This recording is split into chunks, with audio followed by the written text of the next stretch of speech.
Pessoal, vamos entrar então na análise de óleo. Para que é a análise de óleo? Para que serve? De onde veio, onde surgiu a técnica de análise de óleo? A técnica de análise de óleo, de acordo com os historiadores aí, ela surgiu após a Segunda Guerra na parte de ferrovia nos Estados Unidos. Eles queriam monitorar a saúde dessas máquinas, né, da ferrovia, das locomotivas. Então, daí eles criaram a técnica de análise de óleo. E aí, após isso, eles tiveram sucesso detectando materiais de desgaste, elementos de desgaste. Aí o pessoal das Forças Armadas tal, começaram a absorver, Exército, Aeronáutico, eles começaram a utilizar a técnica de análise de óleo. Mas antigamente ainda você tinha algumas dificuldades, por exemplo, os elementos de desgaste eram, as técnicas de medição, de entendimento delas unitária, 1 a 1. Depois nós conseguimos aí, nós não, eles, nós simplesmente utilizamos do que esses feras inventaram. Hoje a gente só faz o uso dessas invenções, né? Nós somos apenas meros aprendizes. Então, depois o Walter Bayes, ele inventou o espectrômetro de emissão de leitura direta, e aí conseguiu ver vários e vários elementos químicos presentes no óleo, desde aditivação até elementos de desgaste.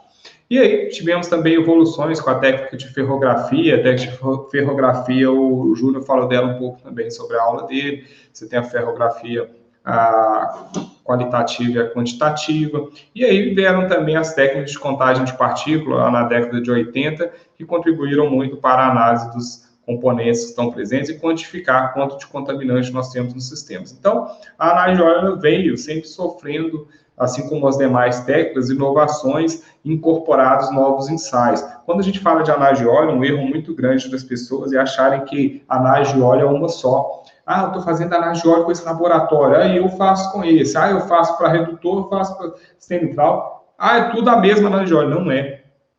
A análise de óleo, pessoal, como eu falei lá, quando você vai no médico, aí o médico fala assim, eu vou pedir um exame. Mas ele vai pedir um exame baseado em quê? Baseado nos potenciais, fugiu o nome das potenciais doenças que você pode ter de acordo com o que ele analisa da sua saúde, do seu histórico familiar, do que ele conhece do corpo humano. Tá? Então, ele não sai pedindo mesmos exames, as mesmas... Porque quando fala sai exame de sangue, dentro de um laudo de exame de sangue, existem inúmeros ensaios. Então, esses ensaios vão se basear em quê? No que o médico percebeu. Olha, essa pessoa tem tendência a ter isso e isso de doença. Então, eu vou pedir aquele ensaio no exame de sangue. Na análise de óleo não é diferente. O analista de óleo, quando você cria o programa, ele vai falar assim, olha, esse equipamento está exposto a essa e essa e essa condição ambiental, ele está exposto a essas possíveis contaminantes, eu preciso controlar isso. Então, ele vai falar assim, olha, esse vai ser o pacote de ensaios que nós vamos fazer na nossa análise de óleo. Ele vai procurar um laboratório que vai atender. Nós vamos entrar nisso aí mais à frente.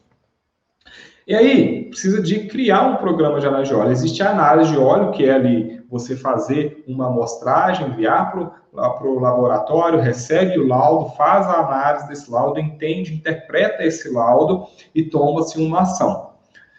E você tem, para isso, né, você tem um programa de análise de óleo. O que é o programa de análise de óleo? Ele é o caminho, ele é o que determina os pontos-chave para que você tenha sucesso na utilização correta da técnica de manutenção preditiva de análise de óleo. E o que esse programa de análise de óleo precisa ter? Como que eu crio um programa de análise de óleo? O programa de análise de óleo, nele, estarão contidos os equipamentos que farão parte do programa, os equipamentos que serão monitorados, limites técnicos de cada equipamento. É o que eu falei anteriormente.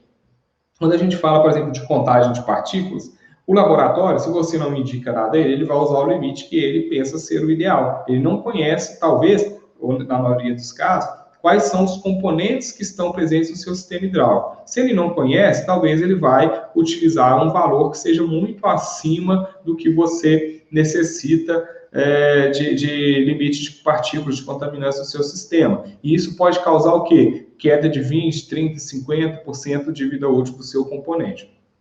Quais são os ensaios para cada conjunto de equipamentos? Que vem do que eu falei, o médico, ele vai falar, olha, você vai fazer esse e esse exame porque você tem um potencial doença, uma potencial chance de desenvolver tal doença. Então, nós vamos acompanhar os níveis para nós sabermos se você está tendendo ou não chegar numa doença. Pontos corretos de coleta de amostra. Coleta de amostra não se coleta em qualquer lugar. Uma amostragem incorreta, cara, você pode matar o programa de análise de óleo, assim como você vai fazer um exame de urina, descarte lá o primeiro jato, você tem que ter lá o tempo que você vai ficar de jejum, tem uma série de coisas, você vai fazer outros exames, você tem que fazer uma certa preparação, na análise de óleo não é diferente, você tem os pontos corretos para você coletar. Eu vou coletar, eu coleto sempre lá no dreno do equipamento. O que você está pegando? Você está pegando onde que está sedimentado em um monte de partículas. Na hora que você pegar, você fala, nossa, meu óleo tá, mas na verdade não é. É o que sedimentou. Às vezes tem um ano que não abre aquele dreno. Então, não, mas eu quero ver realmente o que está... Não, aí depende do que você quer encontrar. Aí você vai ter um ponto correto de amostragem de óleo. E as definições dos profissionais, que é uma parte que o pessoal peca muito. Não, coloquei, tem um cara lá que é o responsável pela análise de óleo. Pô, então tem um cara. Mas o cara, o quê? Ele tem um conhecimento? Ele domina a técnica? Ele tem um conhecimento mínimo da composição de um fluido, de um óleo?